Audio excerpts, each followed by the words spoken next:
আমি অনেক বছর ধরেই এই রাজ মন্দিরের খুব সুনাম শুনতেছি, কিন্তু আসার ভাগ্য হয়নি, যেহেতু আমি একটা মন্দিরের দায়িত্বে আছি।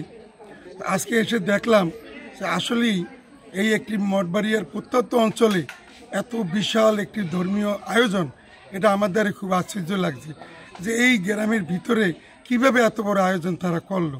এবং যারা এই আয়োজন করেছেন, ডাক্তার সুদীপ্তা হালদার এবং ডাক্তার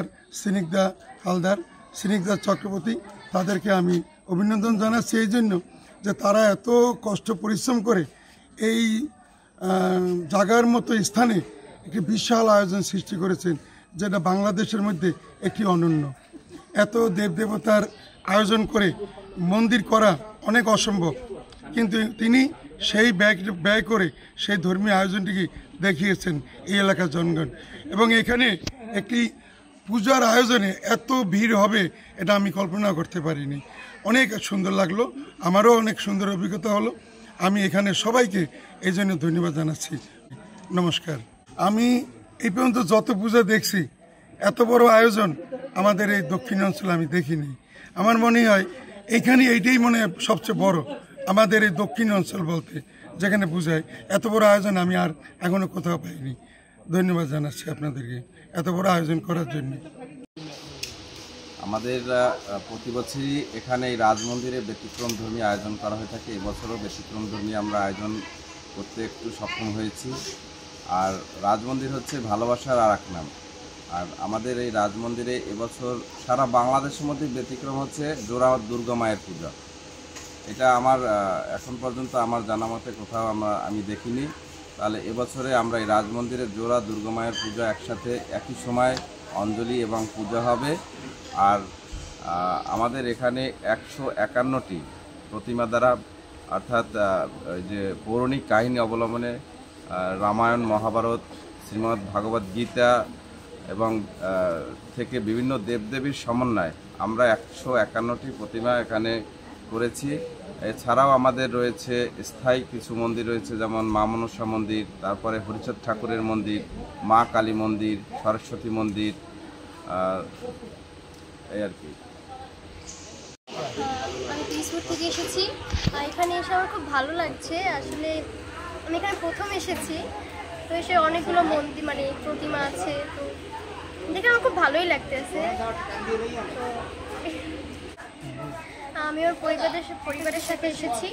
তো সামনে দুর্গা পুজো, তো মানে সবাই মিলে ঘুরতে এসেছি। তো এখানে হচ্ছে অনেক মানে লোকজন দেখছি, তো এগুলো সব ভালো লাগছে দেখতে।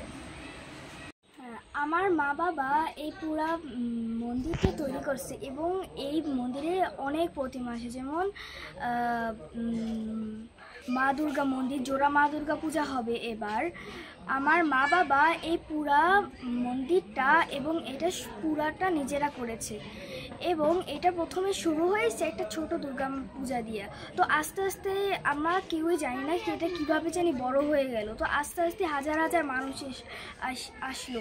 এবার 154 প্রতিমা তৈরি করা হয়েছে এবং তার জন্য আমি অনেক হ্যাপি। এই দুর্গা পূজাটা আমার কাছে অনেক দিন পর্যন্ত আমার মনে থাকবে। কেমন দেখছেন? জি, মানে এখানে আসার পর কবুতরখালী পূজা, এই পূজাটার কথা শুনেছি। আসলে বাড়ি চলে যাব কালকে ছুটিতে, মানে পুজোটা দেখার উদ্দেশ্যে আসছি। আসলে কেমন পুজোটা হয় সবার মুখেই শুনেছি পুজোটার কথা, তো এসে আসলে খুব ভালো লাগছে। আসলে 151টা মূর্তি এবং এত সুন্দর মানে সাজসজ্জা। যদিও পুজো আমাদের আনুষ্ঠানিকতা কালকে থেকে শুরু হইতেছে, কিন্তু মনে হচ্ছে যেন আজকেই পুজো, মানে খুব ভালো লাগছে আসলে। জি বলুন। জি ধন্যবাদ। আমি ডাক্তার সুদীপ কুমার হালদার, আমার স্ত্রী ডাক্তার স্নিগ্ধা চক্রবর্তী। এই দুজনে মিলে গত 10 বছর যাবৎ আমরা 40খানা প্রতিমার সমন্বয়ে এই রাজমন্দিরের যাত্রা শুরু করেছি। মাঝখানে আমরা 450 প্রতিমার পূজা হয়েছিল। এবারের আকর্ষণ 151খানা প্রতিমা, সাথে জোড়া দুর্গা প্রতিমা, একই সাথে একই কমপ্লেক্সে 2 জায়গায় মায়ের পূজা হবে। এবং আমরা আশা করি আগামী 4 থেকে 5 দিনে প্রায় 4 থেকে 5 লক্ষ লোকের সমাগম ঘটবে। এই পূজার পাশাপাশি আমরা কিছু সামাজিক সাংস্কৃতিক কার্যক্রম করে থাকি। আসলে এটা সামাজিক সাংস্কৃতিক এবং ধর্মীয় মিলন মেলা।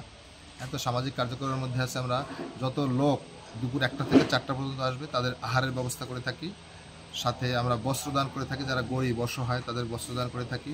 যদি কারো আসা যাওয়ার ভাড়া না থাকে আমরা ভাড়া দেওয়ার চেষ্টা করি, এবং অনেক ক্ষেত্রে অনেক দূর দূরান্ত থেকে লোক আসে, থাকার ব্যবস্থা যদি করতে হয় আমরা থাকার ব্যবস্থাও করি। সাথে সাথে আমরা ফ্রি মেডিকেল ক্যাম্প করে থাকি। একটা ব্রেস্ট ফিডিং কর্নার আছে আমাদের, দেখবেন সেখানে আমরা মায়েদের বিভিন্ন ধরনের উপদেশমূলক কথাবার্তা লেখা আছে ওখানে। আমরা এর সাথে সাথে আমরা স্যানিটারি প্যাড আছে আমাদের, যেটা মায়েদের অনেক কিছু জানে না আমাদের এলাকা মানে দেশের, তাদের সেটা দেওয়া হয় এবং এই সম্পর্কে তাদের সচেতনতা বলা হয়। এবং আমরা এর সাথে সাথে আশেপাশের মানে থানা জেলার থেকে যত লোক আসে সেখানে শুধু সমস্ত জাতি ধর্ম বর্ণ শ্রেণী সব শ্রেণী পেশার মানুষের সমাগম ঘটে এখানে, এবং আশা করি এবারও সেটা ঘটবে এবং আমরা সুষ্ঠু সুন্দরভাবে পূজার আয়োজন করতে পারবো। ধন্যবাদ সবাইকে, আপনাদেরকেও ধন্যবাদ। যে আমরা জেনেছি যে আসলে এই অত্র দক্ষিণাঞ্চলে যে এই ধরনের বড় পূজা আসলে আপনার দেখা মতো হয়েছে কিনা, বা এটা সব থেকে বড় কিনা এই বরিশাল বিভাগের ভিতরে? আমরা আয়োজক হিসাবে আমরা দাবি করি যে এবছর মানে অনেক বরিশাল বিভাগের মধ্যে সর্ববৃহৎ এটা নিশ্চিত বাংলাদেশের মধ্যে অন্যতম এটা পূজা। এখানে শুধু পূজার সাথে সাথে যে সামাজিক সাংস্কৃতিক কর্মকাণ্ডগুলো করা হয়, যে আহারের ব্যবস্থা করা হয়, এবং এখানের যে আপনার মানে সিস্টেমেটিক ওয়েটা বা যেটা সাজানো এবং মানুষের, এবং এটা রাজমন্দিরটা শুধু রাজমন্দির একটা মন্দির না, একটা রাজমন্দির কমপ্লেক্স বলতে পারেন। এখানে মা দুর্গা পূজা মানে মন্দিরের সাথে সাথে অনেকগুলো মন্দির আছে, আপনি দেখবেন একেবারে শ্রী শ্রী রাজঘাট মা কালী মন্দির আছে, শিব মন্দির আছে, মা সরস্বতী মন্দির আছে, মা মনসা মন্দির আছে, লোকনাথ বাবার মন্দির আছে, এবং আমরা জানেন মতুয়া একটা আমাদের শ্রেণী আছে, মতুয়া শ্রেণীর জন্য যারা মতুয়া ধর্মাবলম্বী ঠিক বলা যায় না, মতুয়ার অনুসারী তাদের জন্য হরিচাঁদ ঠাকুরের মন্দির আছে, এবং অনেকগুলো মন্দিরের সমন্বয়ে আমাদের এই পূজাটা, যার জন্য আমরা দাবি করতেই পারি যে এটা বাংলাদেশের মধ্যে অন্যতম এবং বরিশাল বিভাগের মধ্যে শ্রেষ্ঠ পূজা মণ্ডপ। এখানে পুজো উপলক্ষে কী ধরনের আয়োজন রয়েছে, আপনারা কী ধরনের এবার আয়োজন করেছেন? জি আচ্ছা, আমি ডাক্তার স্নিগ্ধা চক্রবর্তী, আমি এবং আমার হাজব্যান্ড ডাক্তার সুদীপ কুমার হালদার, আমরা প্রতি বছরই আসলে শারদীয় দুর্গা উৎসবের আয়োজন করে থাকি। গত 10 বছর ধরেই এই শারদীয় দুর্গা উৎসবের আয়োজন হচ্ছে। তো এবারের আয়োজনটা একটু ব্যতিক্রমধর্মী। এবার আসলে আমরা জোড়া দুর্গা প্রতিমার পূজা দিব। কোথাও জোড়া দুর্গা প্রতিমার পূজা আসলে হয় না, আমরাই এখানে প্রথম করছি। তার উপরে আরও পৌরাণিক কাহিনী অবলম্বনে প্রায় 151খানা আরও প্রতিমার সমন্বয়ে এই পূজার আয়োজন করা হয়েছে। তো এই পূজাতে আসলে শুধুমাত্র হিন্দু ধর্মাবলম্বী না, সকল ধর্মগোত্র, সকল মত জনমত নির্বিশেষে সব অঞ্চলের বা বাংলাদেশের সব এলাকা থেকে, এমনকি দেশের বাইরে থেকেও প্রতি বছর অনেক মানুষ এই জায়গা দর্শন করতে আসেন। তো আমরা তাদের জন্য যেটা করি, যতটুকু ভক্তবৃন্দের জন্য মানে ওনাদের কমফোর্টের জন্য যতটুকু কিছু করা দরকার, এখানে আসার পথে যাতে সুশৃঙ্খলভাবে ওনারা আসতে পারেন, যাতে আসার পরে এখানে কোনো বিব্রতকর অবস্থার সৃষ্টি না হয়, সেজন্য সার্বক্ষণিক আইনশৃঙ্খলা পরিস্থিতি মানে আইনশৃঙ্খলা বাহিনী আমাদেরকে সহযোগিতা করছে। তাছাড়া আমাদের অনেক বড় একটা স্বেচ্ছাসেবক দল আছে যারা সবসময় এই মন্দিরের সেবা কার্যে নিয়োজিত আছে। আমরা প্রতিদিন দুপুরবেলা আসলে 5 দিনই ভক্তদের ভোজের ব্যবস্থা করে থাকি। দুপুরবেলা যারা আসে কেউ খালি মুখে ফেরত যায় না।